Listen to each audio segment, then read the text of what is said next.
નમસ્કાર મિત્રો, હું હિરેન ગોહિલ હાસ્યનો પટારો લઈને ફરી એકવાર આપની સમક્ષ રજૂ થયો છું. પુરાવો કોઈ નક્કર નથી મળતો, પુરાવો કોઈ નક્કર નથી મળતો, મળે છે નાગ પણ શંકર નથી મળતો, મળે છે નાગ પણ શંકર નથી મળતો. નકામો શોધશો ના બંધ છે પડદા, નકામો શોધશો ના બંધ છે પડદા, પતે છે સર્કસ પછી જોકર નથી મળતો. પ્રભુને માત્ર એટલું જ પૂછવું છે મારે, પ્રભુને માત્ર એટલું જ પૂછવું છે મારે, ગરીબોને કાં કદી શંકર નથી મળતો. હસાવી દે રડાવી દે બે પળમાં જે, હસાવી દે રડાવી દે બે પળમાં જે, લખે એવી ગઝલ એવો શાયર નથી મળતો, લખે એવી ગઝલ એવો શાયર નથી મળતો. અરીસામાં નહીં શોધો તમે એ માણસને, અરીસામાં નહીં શોધો તમે એ માણસને, બહાર હોય છે એવો એ અંદર નથી મળતો. મિત્રો, અત્યારે લગ્ન અને મેરેજની સિઝન જ્યારે ચાલે છે ત્યારે મારે લગ્ન સિઝનની મેરેજ ઉપર 2-3 હાસ્ય કરવા છે. મિત્રો, પહેલાં તો લગ્નની મજા જ કંઈક અલગ હતી. રાતના તોરણતા, આખી રાત ફેરાઓ ચાલતા હતા. અને અત્યારે તો સવારે 8 વાગે જાઓ એટલે 2 વાગે બંધ. ચાંદલો લખવા માટે કોઈ ન ઊભું હોય ત્યાં બોલો, આપણે પૂછવું પડે કે ભાઈ આ એડ્રેસ ઉપર તો અહીંયા મેરેજ હતા ને, પતી ગયું ભાઈ, ઘર ભેગા થઈ ગયા. એટલે મારે સાંડલો હવે ઘરે જઈને લખાઈ નાખજો. એટલે પહેલાંના લગ્ન, પહેલાંના મેરેજ બહુ જ સારા, સુંદર, અને અત્યારે બધું ટૂંકમાં પતાવાય છે. એવી જ રીતે જે પહેલાંના લગ્ન ગીતો હતા, પહેલાંના લગ્ન ગીતો કેવા હતા?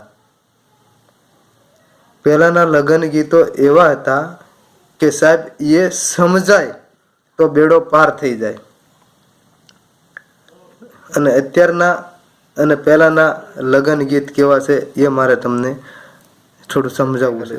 પહેલાંના લગ્ન ગીત કેવા હોય કે વન રાતે વનમાં મીંઢોળ જાજા, મીંઢોળ પરણે જાડવા બાળ કુવારા. સાહેબ, પેલા લગ્નના ગીત આવા હતા, એની મજા કંઈક અલગ હતી. અને અત્યારના લગ્ન ગીત કેવા?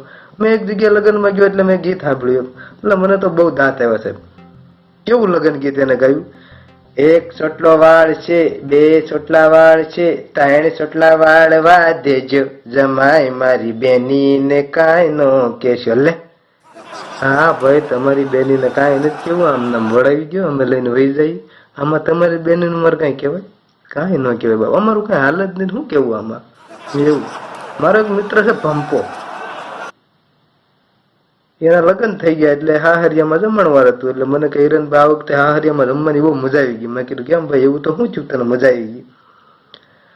મને ક્યારે મેં લગ્નમાં ગયા, લગ્નનું જમણવાર હાલતું હતું, એટલે રબડી જે હતી ને એ ખાટી બડા જેવી. હિરણભાઈ મેં કહ્યું ન હોય યાર, રબડી ક્યાંય ખાટી ભળે? મને કે હા લે યાર. જેવી મેં રબડી લીધી એટલે તરત બધાને કહી દીધું, ભાઈ કોઈ ખાતા ન હોય, ખાટી છે રબડી, ખાટી છે, કોઈ ખાતા નહીં. તરત મારી ઘરવાળી આવી, એનું નામ ટ્રોલી, તરત આવી. મને કે હું રાઈડ નાખો છું? મેં કીધું આ તારો ડો કેટલી ખાટી છે રબડી. એટલે મારી ઘરવાળી ટ્રોલી મને કે ઈ તમે કહો એ રબડી નથી, એ કટી છે, તમે જે બીજા ખાય છે એને ખાવા દો. બોલો હવે એ કટીને રબડી બનાવીને બેઠો છે, એનો ક્યાં મેળ કરવા જવો સાહેબ? એટલે આવું છે એમ. એટલે કહેવાનો મારો ભાવાર્થ મિત્ર કે ગમે ત્યાં ગમે એમ રોયા કાઢવા વગર ધબધબાટી ન બોલાવવા મળે. મિત્ર, હું જે સ્કૂલની અંદર ભણતો હતો એ સ્કૂલની તમને સાચી વાત કરું એમ, આ કોઈ બનાવટી નહીં.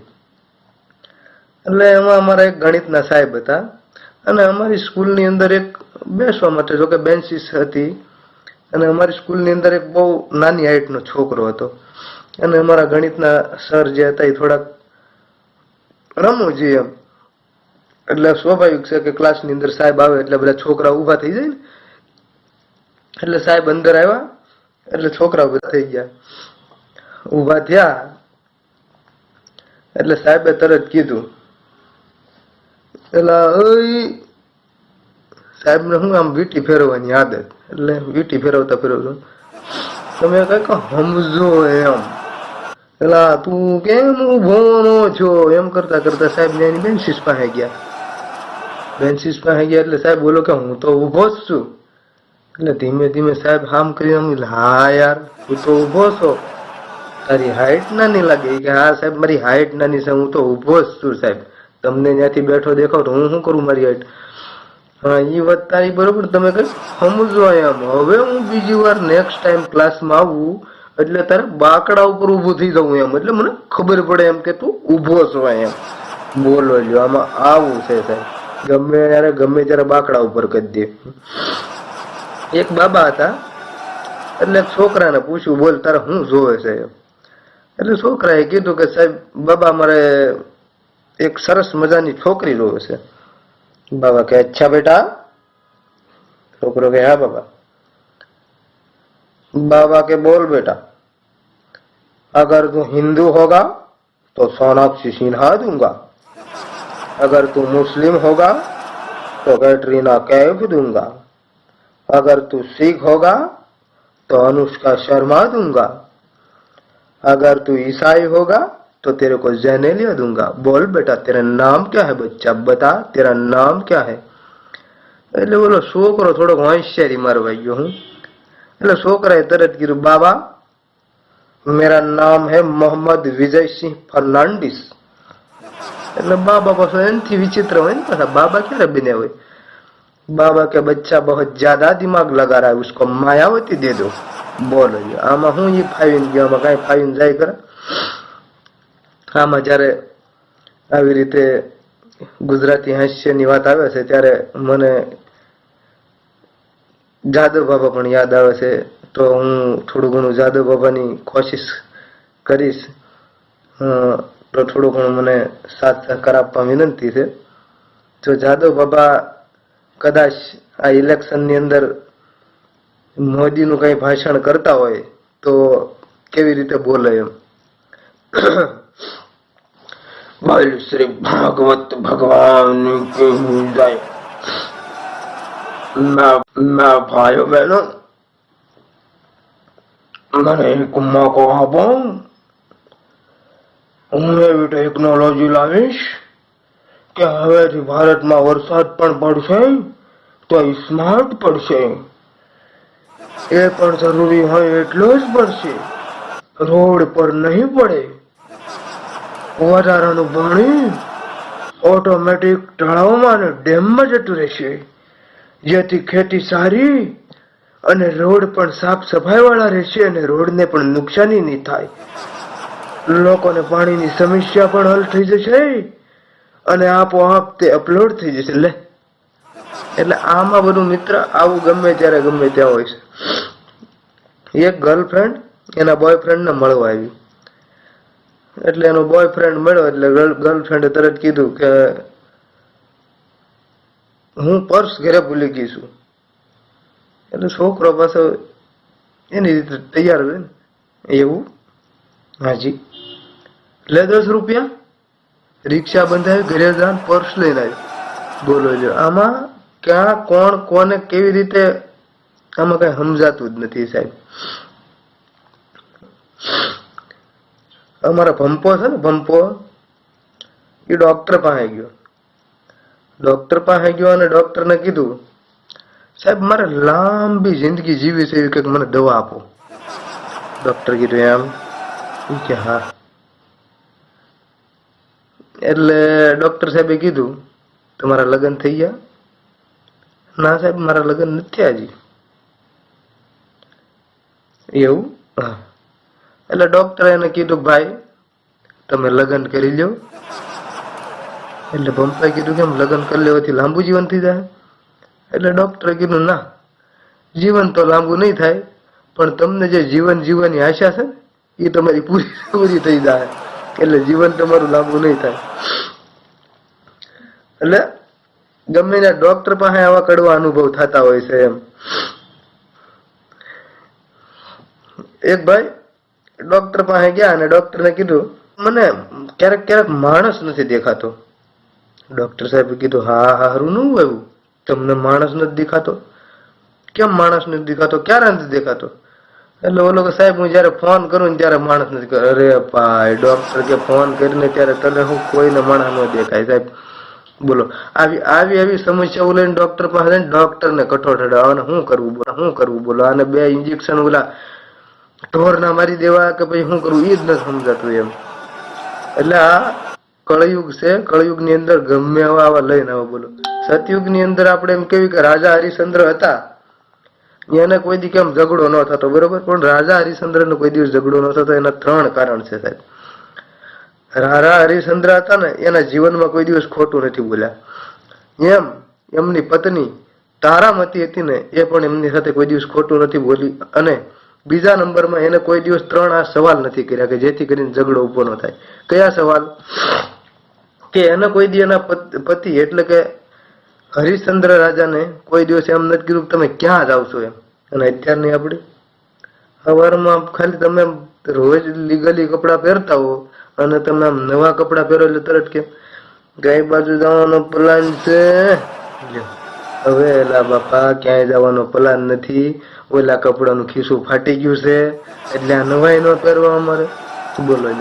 એટલે આમાં આવી વાત છે સાહેબ. અને બીજું, રાજા હરિશ્ચંદ્ર ના પત્ની એટલે કે તારામતી એને બીજો સવાલ એ નથી કર્યો કે હું તમને કેવી લાગુ છું, હું તમને કેવી લાગુ છું.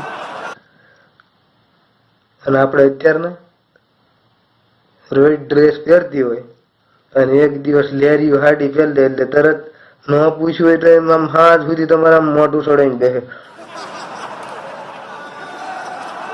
પછી હાજે આપણે પૂછ્યું ને કેમ મોઢું સડાઈને બેઠી છો? સવારની હાડી પહેરીને બેઠી છું. પૂછું તમે મને એક વાર કે હું કેવી લાગુ છું એમ? લ્યો. એટલે સાહેબ ગમે ત્યાંથી ધબધબાટી બોલાવી અને શું કરો, કાંઈ ન હાલે આપણું સાહેબ. પૂછવું જ પડે આપણે કેવી લાગુ છે એમ પૂછી જ લેવાનું.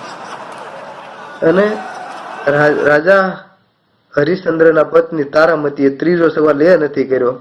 પેલા તો જો કે ફોન નહોતા એટલે એને ત્રીજો સવાલ એ નથી કર્યો કે કોનો પેગામ આવ્યો છે. અને આપણે અત્યારે ઘડી કઈ સાલી એમ ઘંટડી વાગી હોય ને કોનો મેસેજ છે, આમ તમારે આમ ડોળા બોળા એવા પડે ને કે આમ જોવાય આપડી કામ કરતી બંધ થઈ જાય ઉમા કર. અને એમાં જો ફોન વાગ્યો ને કોનો ફોન છે? એલા ભાઈ કોઈનો ફોન નથી, મિત્રનો ફોન છે. વિડીયો કોલ કરાવો, વિડીયો કોલ કરાવો, મારી યાર વાત કરાવો. એટલે સાહેબ આમાં આવું છે. એટલે કોઈ દિવસ રાજા હરિશ્ચંદ્ર ને તારામતીને તકલીફ નથી થઈ અને આપણે રોજ તકલીફ થાય છે. અને એટલી તકલીફ તો બકાર કરો સાહેબ, કોઈ દિવસ નુકસાની ન રહે, ધંધો હાલે હાલે ને હાલે. દાખલા તરીકે તમે સાહેબ જો એરુ નો ધંધો કરો ને ચાલુ, એરું વેચવાનો તોય હાલે. બોલો શું કામ હાલે તમને કહું? લોકો ખાલી ટ્રાય કરવા લઈ જાય કે આ એરું લઈ જાય પાડોશી ઘરમાં મૂકશું એટલે પાડોશી છોકરી બહાર આવશે. બોલો આવી ટ્રાય કરવા એરું એક વાર સાહેબ તો લઈ તો જાય જ. બોલો ગમે એમ તમે કરો એટલે લઈ તો જાય જ. મારો મિત્ર ભંપો એકવાર રેસ્ટોરન્ટ ની અંદર ગયો એટલે મને કે હિરેનભાઈ હું રેસ્ટોરન્ટ ની અંદર ગયો એટલે એ કે સાહેબ હિરેનભાઈ કે ત્યાં ભીડમ ભીડ ફેટિંગ બતાવે અને મને એ કે ભૂખ લાગી મારે કરવું હું એ કે 15-20 લવરિયા એટલે કપલ અંદર બેઠેલા પ્રેમી પંખીડા અને મારે શું કરવું એ કે.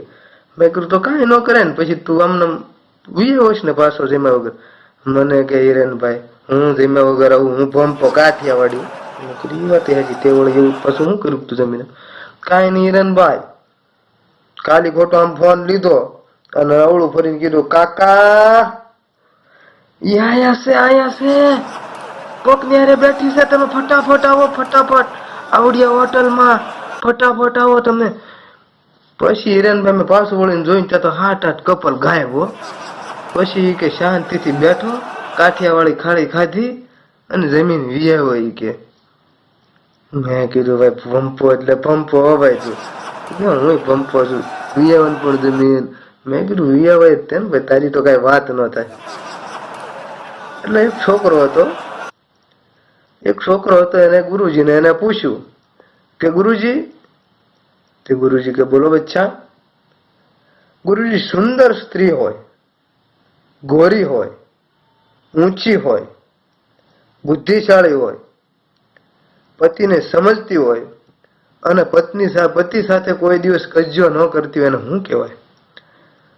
એટલે ગુરુજી કે બચ્ચા, એને કાંઈ ન કહેવાય, એને વેમ કહેવાય. તું શાંતિથી હુઈ જા, એને કાંઈ ન કહેવાય, એને વેમ કહેવાય. તું શાંતિથી હુઈ જા, એટલે ટેન્શન ન લે. એટલે ગમે ત્યારે ગમે એ બોલો, આવી રીતે ગુરુજીને બખેડે ચડાવે. નમસ્કાર મિત્રો, આવી રીતે આપણે મળતા રહીશું. ફરી એકવાર હું તમારી સમક્ષ હાજર થઈશ સરસ મજાનો હાસ્યરસ લઈને. નમસ્કાર, જય હિન્દ, જય ભારત.